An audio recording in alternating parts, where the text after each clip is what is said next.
This is my 94 Miata. We're going to take a look at it, see how it's faring in the winter, and start it up. A couple of things I want to bring up. I have mouse traps everywhere, and there's a good reason for that. So far I've caught 2 of the little buggers in this garage. Yeah, they didn't fare well, did they? Well, what I want to do, let's get some power to it. There we go. I'm not going to drive it or anything, but just start it up. You know, make sure the battery's still holding charge. I leave the battery disconnected to prevent any parasitic discharge. And every once in a while I'll come out here and start it up just to keep the seals from drying out.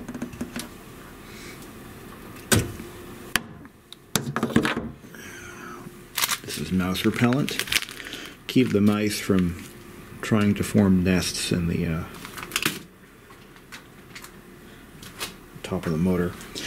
I did take this car out for a little drive, and gotta be honest, it performed pretty well. I took it out approximately, I think it was a couple weeks ago, and we're having a particularly nice day. There was no salt on the ground. I'm like, what the hell? Why not? Let's just take it for a ride. And I did. And what I found, I was actually a little surprised. It was running fine, but it was idling erratically. So what was happening was, I would pull up to a traffic light, and the idle would suddenly spike up to like a little over 1,000 RPM, which is not normal. And then it would settle down. Oh, I gotta hold on the clutch, not the brake. There we go.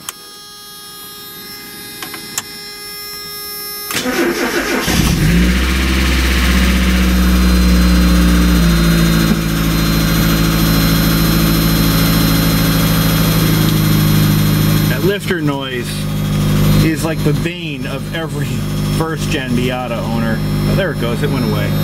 Usually it goes away after a couple seconds, but it's idling even for a cold start. I think this is a little high. And when these usually fail to idle properly, it's because the idle control valve is failing or sticking. In this case, I don't think this is terribly high for a super cold. It's probably 35 degrees out right now, maybe 30. And she's running smooth. Just let her warm up for a little bit. No smoke or anything out the exhaust. The mouse urine smell never came back. It went away.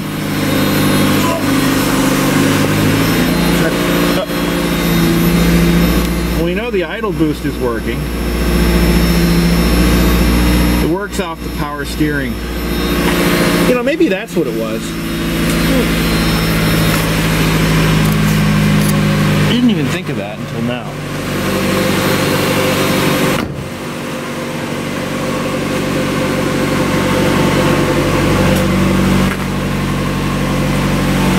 Yeah, every once in a while I like to, you know, start it up and let the fuel flow through and all that jazz. Prevent the oil seals from, you know, from drying out.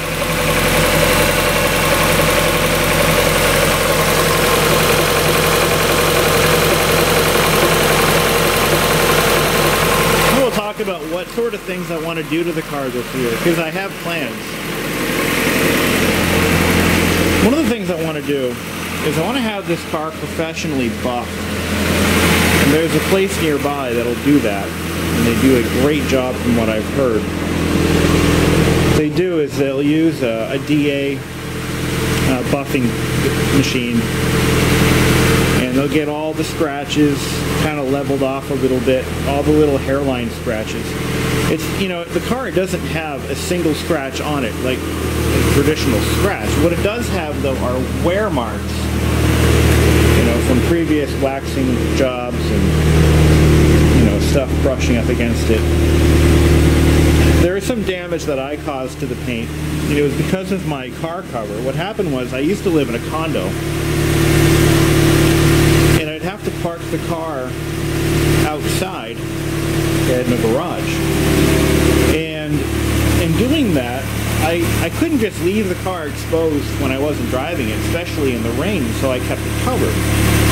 It did wonders for protecting the car from, you know, excessive moisture damage, but there were times when the wind would come rolling through and the cover would just start buffing the paint. So even though I tied it down, so that wasn't working.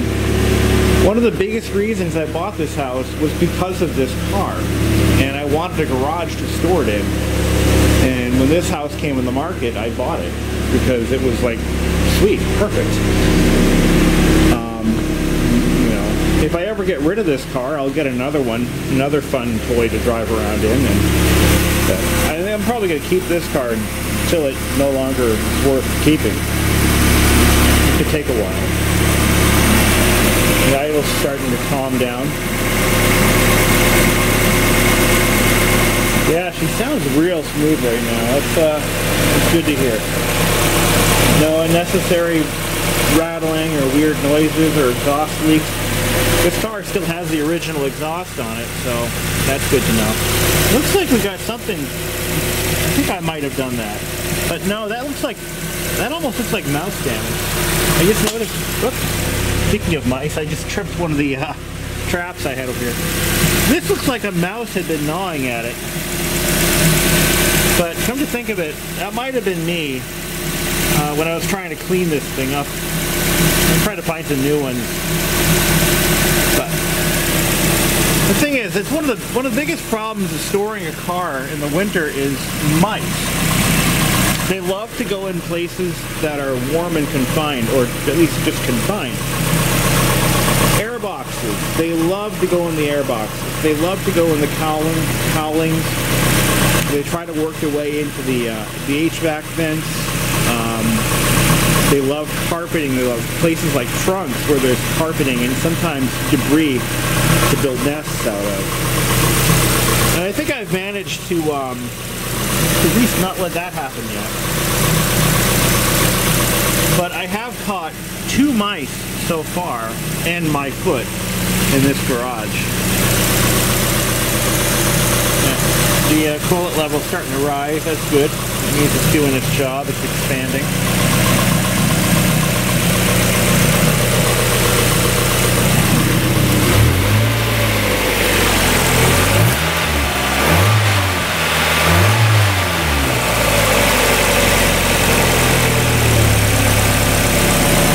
Little word of precaution though, when you've got a catalyzed vehicle like this one, starting it up frequently in the winter is not necessarily a great idea, especially for the exhaust system, because moisture can build up in the exhaust, and unless you drive the car, the exhaust will never get up to temperature to burn all that off.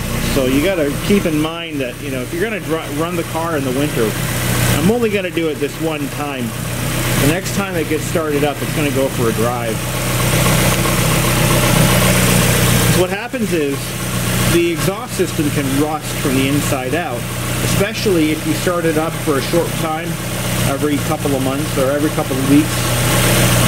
And the catalytic converter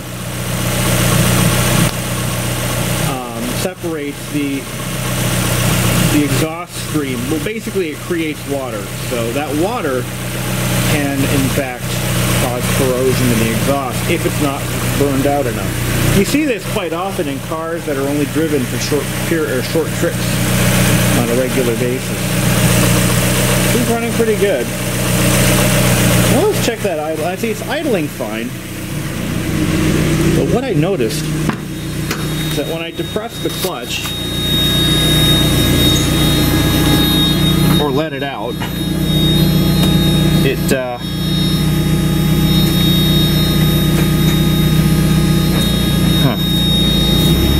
maybe it was just a, you know what, maybe this is what it was. Yeah, see? Look at that. Look at that. That's what it's doing. But it's coming down again.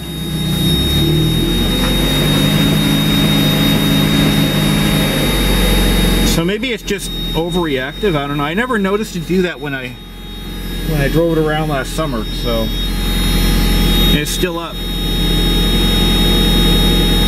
So I might have to make some adjustments, or perhaps take the idle air control valve out and clean it, because it's definitely, it shouldn't be idling this high right now.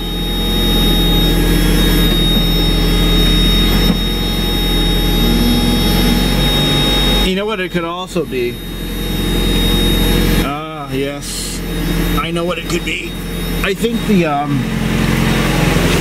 power steering idle boost valve is stuck, and that is right off, that's this wire right here. If I unplug this,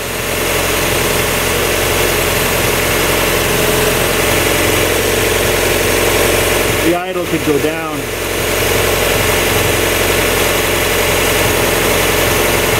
And it's not budging. But this is what triggers the idle boost. So it's not that. So it's now disconnected. Let's see what it does this time. So the idle dropped. It's no longer boosting.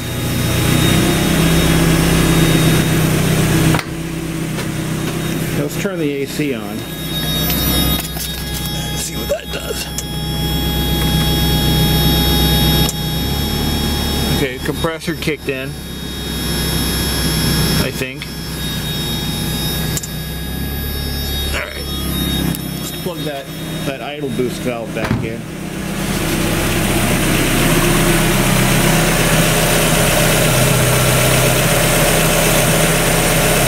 Yeah, so you know what it is? I think what the real problem is the idle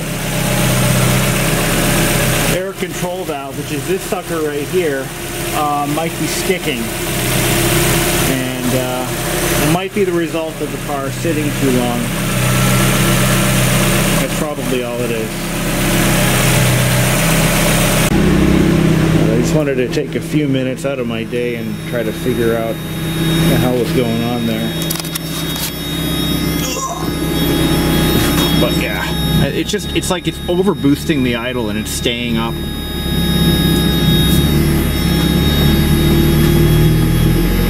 And then it just sticks.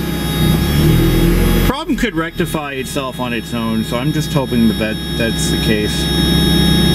Anyway, that was fun.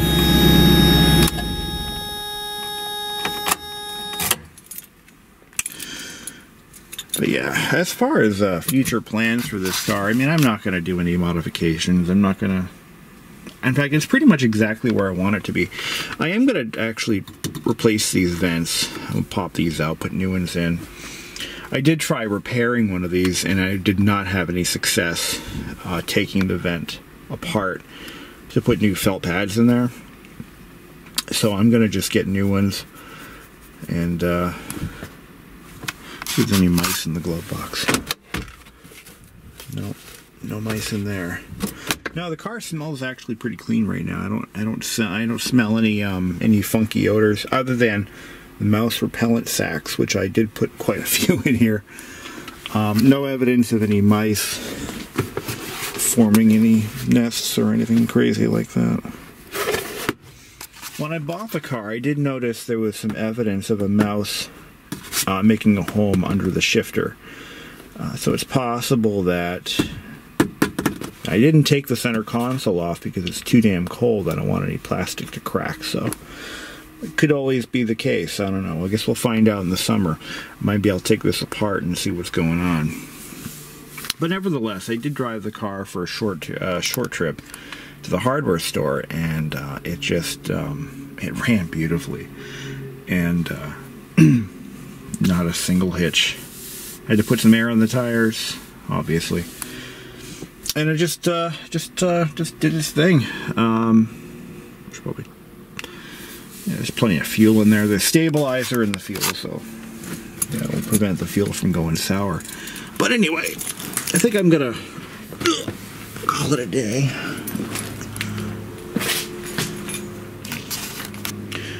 I did actually wash the car cover that I have in here.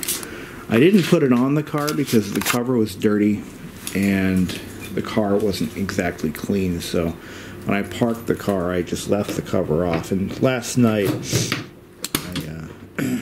I just ran the car cover through the laundry and it cleaned up nicely, so I can finally use it again. But look at that battery disconnected. I wonder, you know, that's the other thing, is I can't seem to get a clear answer on this. If this car has a it has an idle learn procedure, so after the battery's been disconnected. That's something that I'm not really clear on.